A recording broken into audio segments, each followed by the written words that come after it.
వాళ్ళు ఏమవుతుందన్నమాట, భూమికి సంబంధించిన శుభాలే కాదు మోక్షం కూడా పొందుతారు.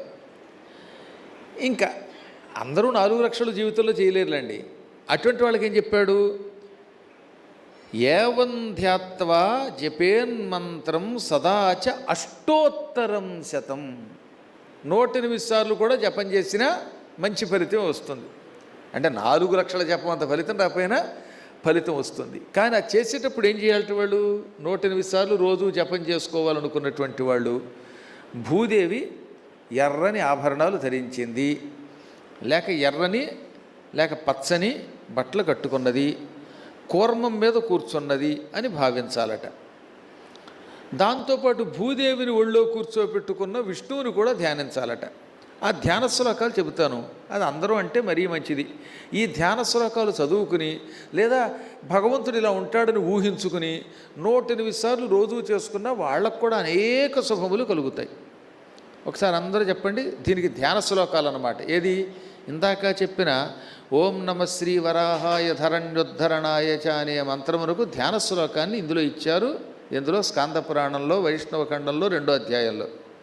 నాకు ఇష్టమైన శ్లోకాలు, ధ్యాన శ్లోకాలు అందరం ఉచ్చరిస్తే మంచిది. శుద్ధ స్ఫటిక శైలాభం రక్త పద్మ దళేక్షణం. మళ్ళీ శుద్ధ స్ఫటిక శైలాభం రక్తపద్మదళేక్షణం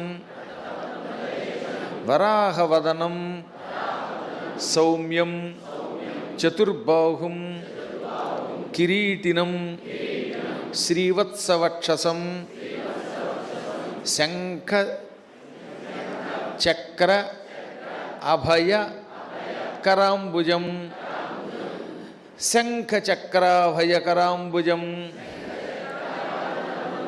వామోరుస్థితయా యుక్తం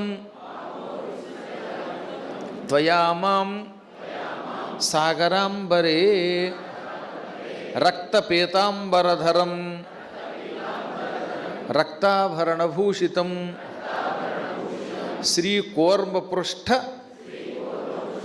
మధ్యస్థ శేషమూర్త్యబ్జ సంస్థితం ఏవం ధ్యాత్వా జపేన్మంత్రం సదాచ అష్టోత్తరం శతం సర్వాన్ కామాన్ అవాప్నోతి మోక్షంచ అంతే వ్రజేధ్రువం. ఈ విధంగా ధ్యానం చేసి ఈ మంత్రం 108 సార్లు జపిస్తే ఇహలోకంలో శుభాలు పొందుతారు, శరీరం విడిచిపెట్టాక మోక్షం కూడా పొందుతారు.